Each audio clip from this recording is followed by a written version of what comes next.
Buenas tardes a todos los asistentes. Damos inicio al tercer encuentro académico de radiología. La conferencia de hoy se titula Tomografía de energía dual, introducción y experiencia, a cargo del doctor Enrique García, residente de primer año de radiología de la Fundación Valle del Lili. Adelante, doctor. Buenas tardes a todas y todos los asistentes. De antemano, muchas gracias por su participación.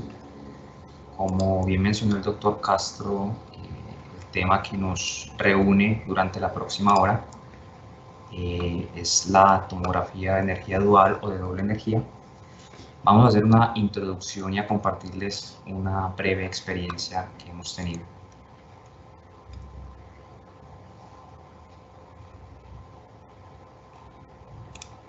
Inicialmente me parece pertinente aclarar que no existe hasta el momento ninguna sociedad científica ni ningún grupo académico importante, ni ningún consenso de expertos que hayan catalogado la tomografía de energía dual como modalidad de primera elección en el algoritmo diagnóstico de ninguna patología, y por lo tanto no es la función, al menos hasta el momento de esta modalidad diagnóstica, reemplazar los estudios con los que ya estamos familiarizados de tomografía convencional o de energía única, ni la resonancia magnética, ni la gammagrafía, sino es más bien una alternativa para usar en casos especiales y bien seleccionados, como vamos a ver. Teniendo esto claro, ¿por qué es importante hablar del tema? Primero, porque en los últimos 10 años la cantidad de estudios y de publicaciones que se han hecho sobre esta modalidad es prácticamente inabarcable. Es una cantidad impresionante de estudios y es una modalidad que es cada vez más usada y mejor protocolizada en algunas instituciones del primer mundo. Y aparte de eso, pues en nuestro medio, en Colombia, en el país, contamos con algunos equipos que permiten no solamente hacer la adquisición, sino generar reconstrucciones básicas fundamentales de doble energía. Los objetivos de la charla son 4. Primero, comprender los principios técnicos básicos de la tomografía de doble energía. Segundo, conocer cuáles son las reconstrucciones que esta nos aporta y cómo se interpretan. Tercero, identificar aplicaciones clínicas. Y cuarto, hacer un acercamiento a la aplicabilidad en nuestro medio a través del relato de la breve experiencia. Y para cumplir estos objetivos he decidido dividir la charla en 3 partes. Primero, una parte de principios técnicos y reconstrucciones. Luego una parte de aplicaciones clínicas y finalmente la experiencia y la aplicabilidad. Y al final vamos a tener 10 o 15 minutos de conclusiones, comentarios y si tienen alguna pregunta. Antes de abordar el tema como tal, me parece también importante aclarar estos 5 conceptos. Lo primero es el concepto del KVP y el KEB.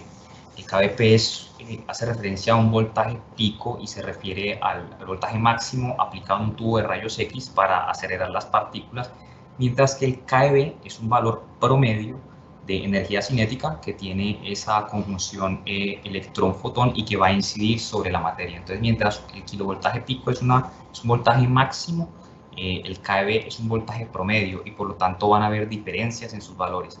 Esto lo aclaro en este momento porque a lo largo de la charla lo voy a estar mencionando varias veces.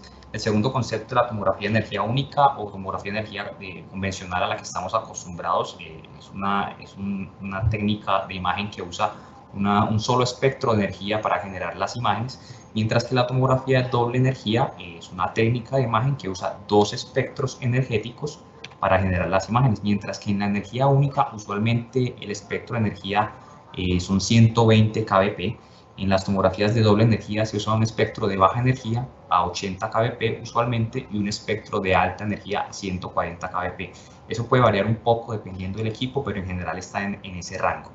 En la literatura también surge el concepto de tomografía de energía múltiple o espectral, que es cuando se usan más de 2 espectros de energía. Sin embargo, no es una técnica, no hay dispositivos o equipos que se distribuyan masivamente con la capacidad de hacer estas adquisiciones y por lo tanto en la literatura el término de energía múltiple es usado como sinónimo de doble energía.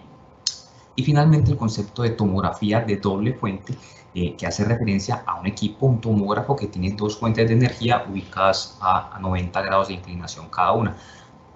Meto este concepto acá porque es motivo de frecuentes confusiones. No es necesario para adquirir una tomografía de doble energía contar con un equipo de doble fuente. De hecho, la mayoría de adquisiciones de tomografías de doble energía se hacen con equipos de fuente única. Y asimismo, las funciones del equipo de doble fuente no se restringen a hacer adquisiciones de doble energía, sino que pueden hacer adquisiciones de energía única con otras ventajas que no son el caso explicar en esta charla.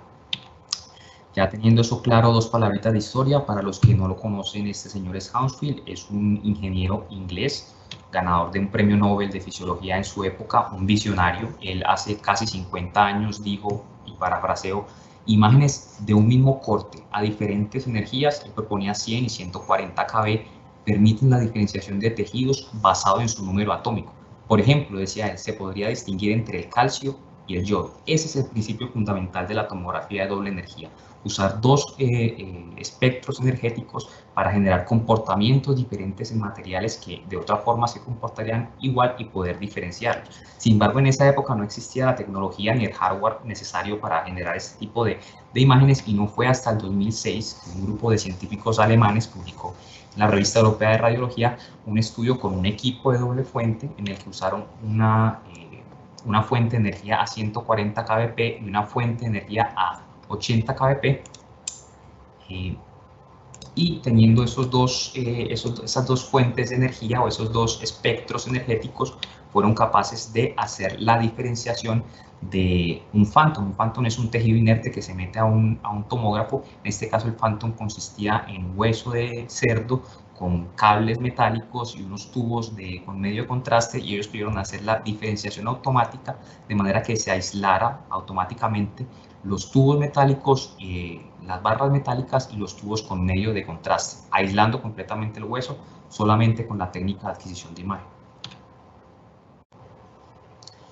Entonces vamos a entender cómo es posible hacer eso. Vamos a hablar de la técnica. Para entender la técnica he dividido esta parte en 4 preguntas bastante puntuales para hacerlo un poco más sencillo. Primero, ¿cuál es la diferencia entre los tomógrafos o las tomografías de doble energía y de energía única? Segundo, ¿de qué depende la atenuación de un material? Tercero, ¿qué equipos hay disponibles o con qué equipos contamos? Y cuarto, ¿qué reconstrucciones nos aporta este tipo de imágenes? Entonces, ¿cuál es la diferencia con las tomografías de energía única? Básicamente es que las tomografías de doble energía, como su nombre lo indica, usan dos, o como les decía, en algunos casos más espectros de energía en cada voxel. Y pues eso lo que quiere decir es que, o lo que representa, es que en las tomografías de energía única, los materiales diferentes que tienen igual densidad van a atenuar igual, o se van a ver muy parecidos. Por ejemplo, el yodo y el calcio, o por ejemplo algunos tejidos blandos, aunque son diferentes, son tejidos diferentes, tienen densidades similares y por lo tanto se ven similares, mientras que en la tomografía de energía doble, la atenuación de dos materiales de igual densidad va a cambiar dependiendo a cómo cambie también la energía. Entonces, para ilustrar eso, tenemos esta primera imagen, una tomografía axial, un corte a la altura, donde vemos el hígado y el vaso. Vemos que el borde medial y posteromedial del hígado tiene unas lobulaciones, son bordes lisos pero ligeramente lobulados, y en el caudado alcanzamos a ver una imagen con un realce ligeramente heterogéneo, mal definida, realmente no se definen muy bien sus bordes. Esto probablemente se deba a que tiene un comportamiento o una densidad similar a la del resto del parénquima hepático. Sin embargo, si hacemos o si vemos una reconstrucción a baja energía, a 40 kV, a través de una tomografía de doble energía, vemos que esa lesión que antes estaba mal definida ahora se hace más conspicua o visible, probablemente porque el contenido de yodo hace que su comportamiento físico-químico a una baja energía cambie, y ya vamos a entender eso. ¿Desde qué depende la atenuación de un material? ¿Por qué a 40 kV atenúa de una forma y a 120 kbp atenúa de otra en la que se hace indistinguible del resto del parénquima hepático? La respuesta sencilla es que depende de los mecanismos de interacción entre el rayo y la materia. Y la respuesta un poco más compleja es que depende de 3 mecanismos: el efecto Compton, el efecto fotoeléctrico y el coherente de dispersión. Ese coherente de dispersión es prácticamente inaportante cuando hablamos de tomografía, y nos quedamos con estos 2 mecanismos, el efecto Compton y el efecto fotoeléctrico.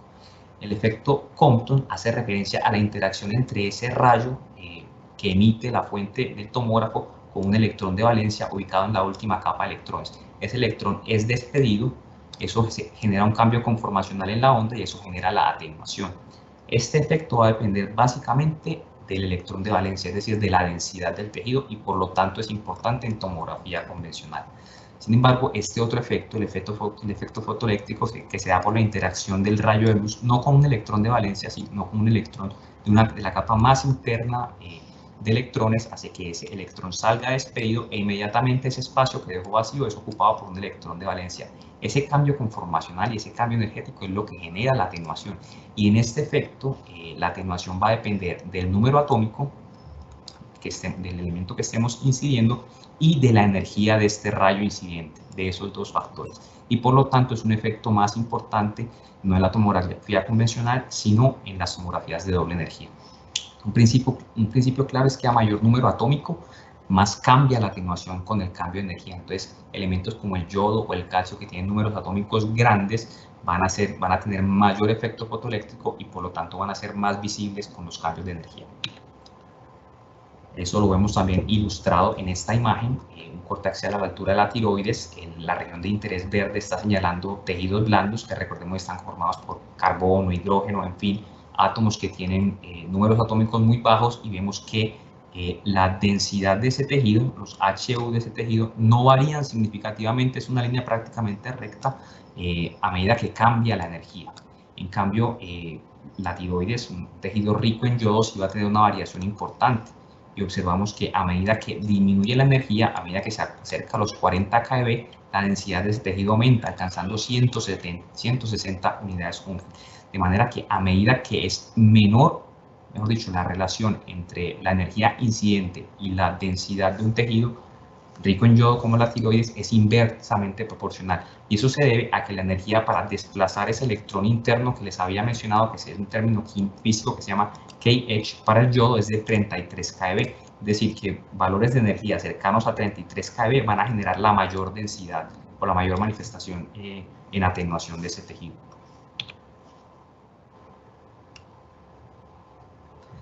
Y eso lo hemos también representado en estas imágenes. Son cortes axiales a la altura del tronco principal de la arteria pulmonar, y vemos cómo a medida que disminuye la energía, que estamos haciendo la reconstrucción desde 90 kV hasta 40 kV, la densidad de ese tronco principal de la arteria pulmonar va a aumentar, de manera que a 40 kV encontramos una densidad de 800, casi 900 HU, mientras que a 90 kV encontramos una densidad cercana a los 200 HU. Y esto es una reconstrucción de una imagen adquirida en fase venosa, una fase venosa portal, no era un angiotac. Es lo que quiero decir, de manera que aquí podemos identificar una primera utilidad, y es la posibilidad de aumentar artificialmente la densidad de las estructuras vasculares a través de la modificación de la energía incidente. ¿Qué equipos tenemos disponibles en el mercado? Actualmente hay 5. Estos dos primeros son los más descritos en la literatura o con los que más se han hecho estudios. El primero es un equipo de doble fuente, que ya les había mostrado, tiene 2 fuentes ubicadas a 90 grados la una de la otra, cada una con su set de detectores. Desventajas: es un equipo más costoso y que implica mayores costos de mantenimiento también. Ventajas: adquiere mejor dicho, las adquisiciones son prácticamente simultáneas entre las 2 fuentes. El segundo equipo es uno distribuido por General Electric, tiene una sola fuente, un solo set de detectores, y lo que hace es que esta fuente cambia rápidamente en la generación de energía de alta y de baja energía. Ventajas: ese cambio lo hace a expensas de la baja energía, es decir, la mayor parte de la radiación que recibe el cuerpo que está siendo estudiado es a 80 kbp, de manera que los estudios han demostrado que la radiación generada por este equipo en una adquisición de doble energía es incluso menor que la radiación generada por un equipo de energía única. Estos dos también están en el mercado, son menos populares. Este detector de doble capa, un poquito más costoso también, tiene 2 capas de detectores, cada una especializada en la identificación de un espectro de energía. Entonces aquí la diferenciación se hace a nivel de detectores. Ventajas: todas las adquisiciones que genera este equipo, aunque estén programadas como de energía única, se pueden reconstruir retrospectivamente como de doble energía, es decir, no toca preprogramar el equipo para hacer una adquisición de doble energía, sino que todas quedan almacenadas. Desventajas: costos también. Los Siemens también distribuye un hardware externo que es un filtro que se puede ubicar en el rayo fuente, y ese filtro tiene la capacidad de dividir el haz generado por la fuente en una porción de alta energía y una porción de baja energía. Y finalmente tenemos el equipo de adquisición secuencial, que particularmente es con el que contamos nosotros. Es un equipo Toshiba que lo que hace es que en cada rotación del gantry hace una adquisición a una energía. Entonces el gantry rota, adquiere una imagen a 135 kbp y rota nuevamente y adquiere una imagen a 80 kbp y así sucesivamente. ¿Y qué reconstrucción nos aporta entonces esta nueva modalidad de imagen? Son dos básicamente: imágenes monoenergéticas virtuales, BMI, por sus siglas en inglés, y las imágenes por descomposición de materiales. Cada una de ellas, esas dos, tiene algunas variaciones. Lo importante, ya las vamos a ver, es que no es necesario generarlas todas por cada estudio, sino que se puede programar un preset de generación automática de las reconstrucciones que se consideren necesarias para ese estudio en particular, para esa patología en particular.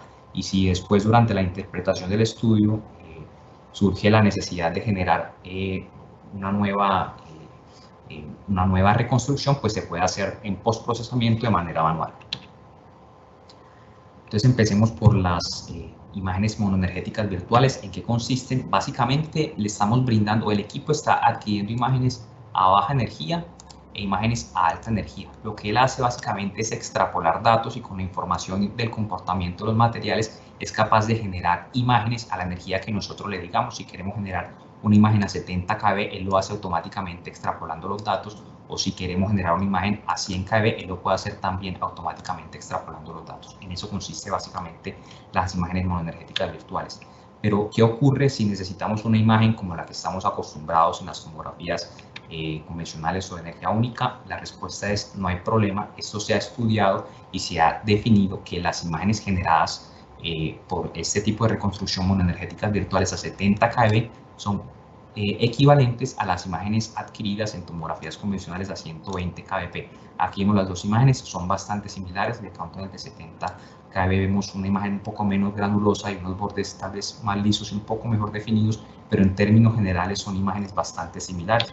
Y objetivamente eso también se ha descrito. Vemos que no existen diferencias entre las atenuaciones o las unidades Hounsfield de cada uno de los parénquimas de los órganos, en este caso intraabdominales, ni tampoco de las estructuras vasculares.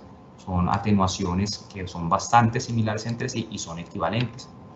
En cuanto a la calidad de la imagen y al sonido y al contraste como tal, los ratios de señal-ruido nos han mostrado que las imágenes monoenergéticas son ligeramente superiores a los espectros polienergéticos de la tomografía convencional a la que estamos acostumbrados. Sin embargo, la conclusión grande es que son imágenes equiparables. Vemos que podemos equipararla entonces con una imagen convencional, pero ¿para qué nos sirven entonces las imágenes monoenergéticas virtuales? Las de baja energía, vamos a ver parte de su utilidad con esta imagen. Vemos una lesión de morfología triangular en el borde lateral izquierdo de la lengua, que a medida que aumenta la energía se va volviendo menos visible o menos conspicua. Así vemos en 80 kb, que sería más o menos similar a una reconstrucción